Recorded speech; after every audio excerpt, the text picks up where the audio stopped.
Bismillahirrahmanirrahim. Assalamualaikum warahmatullahi wabarakatuh. Selamat sore, Ibu. Izin Bu perkenalkan. Nama saya M. Rafid Rabani, BP 2039. Jadi izin Bu untuk menjelaskan tentang tugas kasus yang telah dikerjakan di kelas kemarin. Jadi untuk tugas kasus kali ini itu ada dua materi. Yang pertama itu tentang runoff dan yang kedua itu tentang data aliran ketinggian air sungai. Untuk yang pertama, itu data aliran dan ketinggian muka air di Sungai Limau Manis. Mana untuk datanya dapat kita lihat pada tabel 1, itu data aliran dan ketinggian muka air di Sungai Limau Manis.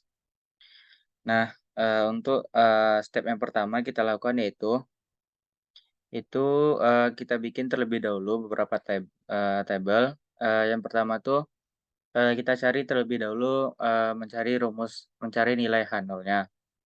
Untuk nilai H0 itu sendiri itu kita dapatkan dari mencari dari nilai H1 dan H3-nya. Nah, untuk nilai H1 dan H3-nya itu sebenarnya bebas untuk pemilihannya, tetapi dengan syarat nilai H1 itu lebih kecil daripada H3-nya. Nah, setelah pada data kali ini, saya mengambil data nilai H1-nya itu Q1-nya sebesar 0,86 dan H1-nya sebesar 0,22 dan H3-nya sebesar 0,32 dan Q3-nya sebesar 1,45. Selanjutnya kita akan mencari nilai H2, yang mana nilai H2 ini nanti itu akan berguna untuk mencari nilai dari Q2-nya. Nah, maaf salah.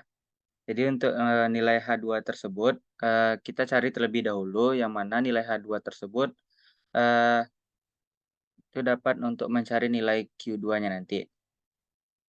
Nah, didapatkan nilai H2-nya itu sebesar 0,26533 dan nilai Q2-nya sebesar 1,127. Nah, untuk nilai Q2-nya itu didapatkan dari rumus Q2 sama dengan Q1 dikali Q3 pangkat 0,5.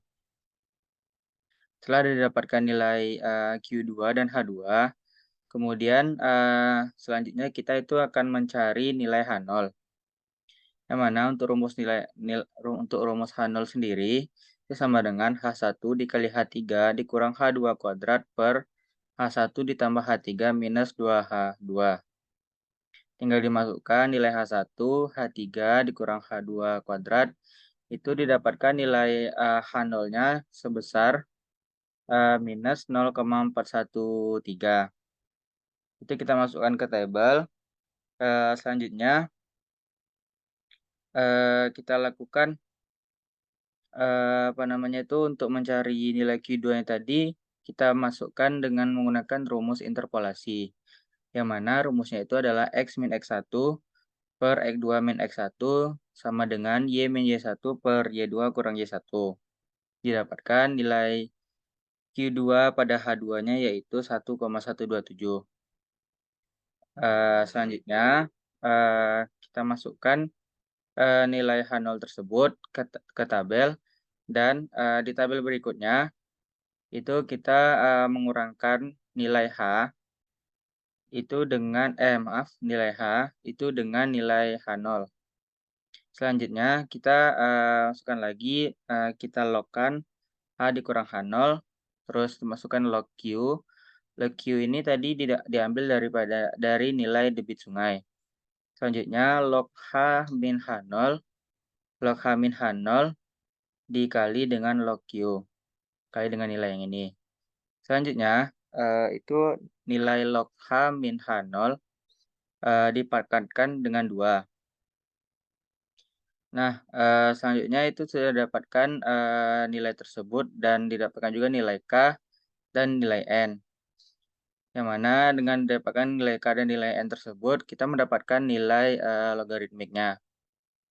Jadi untuk sigma dari H-H0 ini 19,331, dari log H-H0 1,286, dan log H-H0 pangkat 2 itu 1,6544.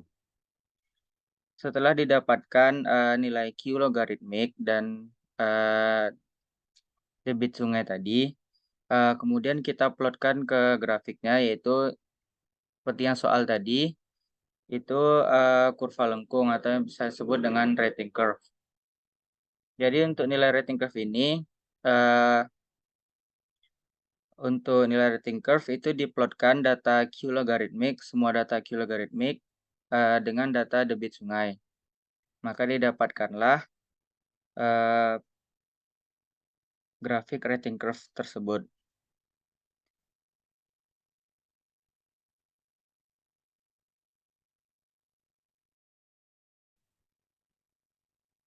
Baik, untuk soal selanjutnya yaitu menyajikan data satu kejadian hujan di Sungai Limanis yang tadi selama 78 jam.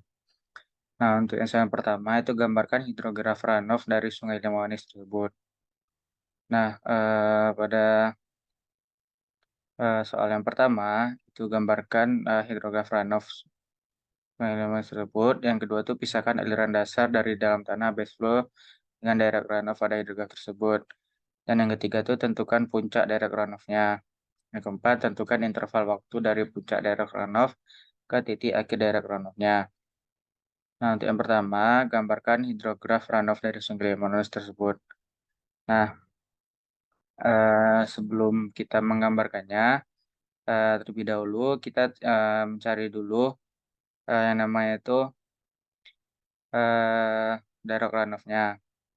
Nah, untuk direct runoff ini sendiri, itu kita gambarkan terlebih dahulu base flow yang sebelumnya itu kita telah perkirakan tingginya. Nah, di sini saya misalkan untuk tingginya itu saya mengambil nilai 1,8. Nah, untuk 1,8 itu barulah setelahnya itu nilainya itu 1 gitu. Jadi untuk nilai direct runoff yang di sini itu merupakan didapatkan dari hasil debit dikurang dengan nilai base flow. Nah, jadi setelah kita dapatkan nilai direct runoff, kita plotkan ke grafik hidrograf tadi, yang mana X itu untuk waktunya dan Y itu untuk debitnya. Nah, setelah itu langsung kita plotkan dan dapatkan grafiknya. Nah, untuk grafik yang berada, grafik merah yang di bawah garis biru ini, yang nilai yang sebelum naik tinggi ini yang dinamakan dengan base flow. Nah, jadi berikut adalah grafik hidrograf tadi, gitu.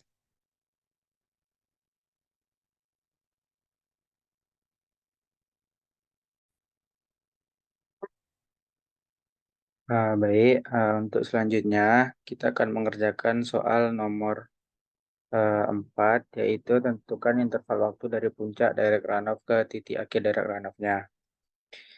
Nah, sebelum itu nilai dari base flow tadi kita asumsikan saja, yang mana untuk nilai dari base flow-nya di sini saya mengambil 1,8.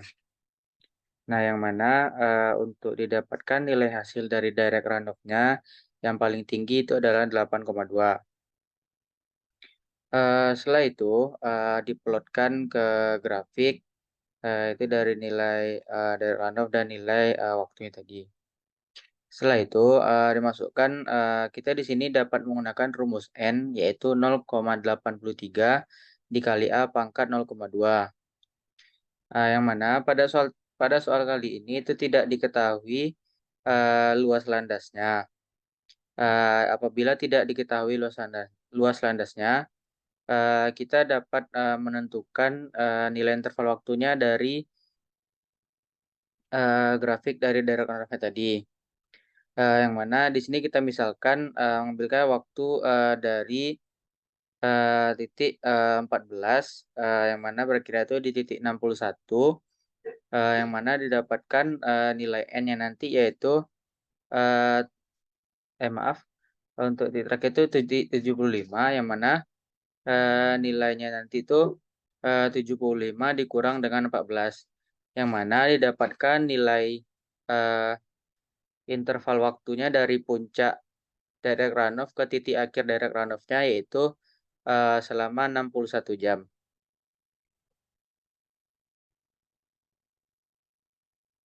Baik, izin Ibu. Jadi di sini Rafid akan menjelaskan terkait soal nomor 2 yaitu terkait tentang garis kontur tanah.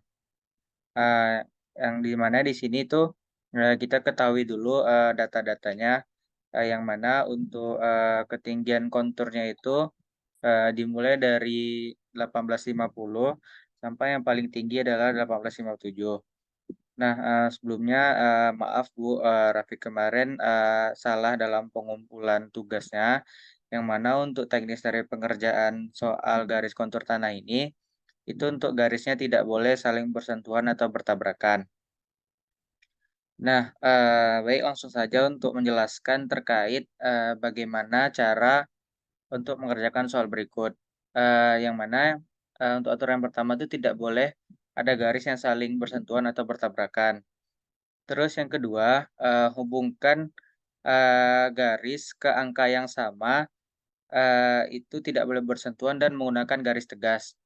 Yang mana pada contohnya kali ini adalah Rafid menghubungkan antara angka 1855 dengan angka 1855. Nah, itu sebagai contohnya. Untuk contoh yang kedua, itu 1850 sampai 1850. Itu menggunakan garis tegas. Nah, untuk selanjutnya di sini terdapat garis lain yaitu garis yang ada tanda panahnya dan garis putus-putus. Untuk fungsinya itu sendiri, untuk garis yang ada tanda panahnya ini dan garis putus-putus ini itu menandakan menghubungkan antara aliran tanah. Untuk ketentuannya sendiri, untuk menghubungkan aliran tanah ini itu menghubungkan dari kontur yang tinggi ke kontur yang rendah. Yang mana di sini sebagai contoh itu 1854 yang menghubungkan dengan 1852. Dan contoh lain itu 1856 menghubungkan ke 1851. Nah, yang mana tadi sudah dijelaskan untuk garis putus-putus dan tanda panah ini itu menghubungkan aliran muka tanah. Mungkin sekian penyampaian hasil dari studi kasus yang telah saya kerjakan. Lebih dan kurangnya, Rafid mohon maaf, Ibu.